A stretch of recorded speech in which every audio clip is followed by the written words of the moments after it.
छत्रपती संभाजीनगर शहरात हातगाडी अतिक्रमण याचा मुद्दा आता पेटलाय. मागे एका गर्भवती महिला आणि एका तरुणाला मारहाणीनंतर महापालिकेने शहागंज परिसरात हातगाडीवाल्यांवर कारवाई केली होती.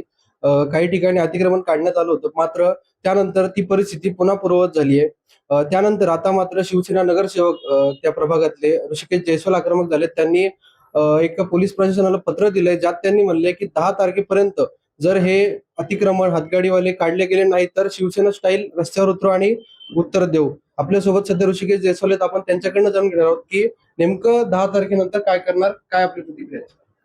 प्रशासनाला मी वारंवार विनंती करून देखील ते काय निर्णय घ्यायला तयार नाहीये. दिनांक 10 तारखेला संध्याकाळी 6 वाजतापर्यंत त्यांनी जर निर्णय घेतला नाही काही, तर 7 वाजतापासून आम्ही शिवसेना स्टाईलनी रस्त्यावर उतरणार. अनेक दिवसापासूनचा हा प्रश्न आहे. रमजान महिना आहे, यात काही थांबा, एवढा महिना होऊ द्या, अशी काही भूमिका आहे? त्यांची भूमिका काही लोकांची आहे, परंतु तिकडे राहणारे लोक हे एक हिंदू समाजाचे सर्व लोक आहे. आम्हाला रमजान आहे म्हणून त्यांना विरोधाचं कारण नाहीये, परंतु त्यांनी पॅरलल रस्ता किंवा पर्यायी जागावर जाऊन धंदा करावा किंवा मुस्लिम एरियामध्ये जाऊन करावा. घेणारे मुस्लिम, देणारे मुस्लिम, आणि धंदा कुठे करायचा, हिंदू करायचा, हे कोणी शिकवलंय? वाद होऊ शकतो. शिवसेना रस्त्यावर उतरली, काही धार्मिक तेढ निर्माण होऊ शकतो. याकडे कसं बघता पोलीस प्रशासनाला? म्हणून मी मागे विनंती करत होतो प्रशासनाला का आपण याच्यावर निर्णय घ्या. त्यांच्याकडून जर होत नसेल तर कायदा सुव्यवस्थेचा जे प्रश्न होईल याची जबाबदारी महानगरपालिकाची राहील किंवा प्रशासनाची राहील.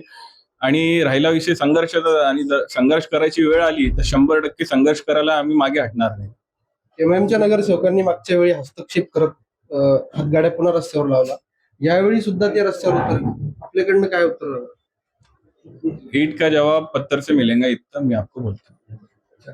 हॉकर झोनचा काही प्रश्न आहे, त्यावर काही प्रश्न मार्गी लावणार हातगाडीवाल्यांना पर्यायी जागा उपलब्ध करण्यासाठी? माझ्या माहितीप्रमाणे सराफा ज्या रोडसाठी मी हे लढा देतोय, तिकडच्या रहिवाशांनी जेव्हा रोड वाइंडिंग होत होता तेव्हा तत्कालीन आयुक्त भापकर साहेब असताना लोकांनी त्यांना विनंती केली होती की आम्ही कुठलाही पैसे किंवा टीडीआर न घेता आम्हाला फक्त एकच पाहिजे की तुमच्याकडून हे नो हॉकर झोन म्हणून आम्हाला तुम्ही करून देण्यात यावं.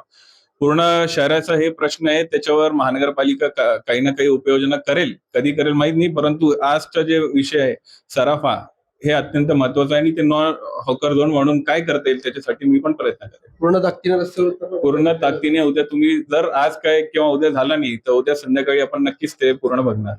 तर हे होते नगरसेवक ऋषिकेश जयस्वाल. ईट का जवाब पत्थर से मिलेगा अशी त्यांची यावेळी भूमिका आहे. आगामी काळात या संदर्भात काय होतं हे बघणं आता महत्वाचं ठरणार आहे. एमसीएन न्यूज साठी मी सुमित दंडुके, छत्रपती संभाजीनगर.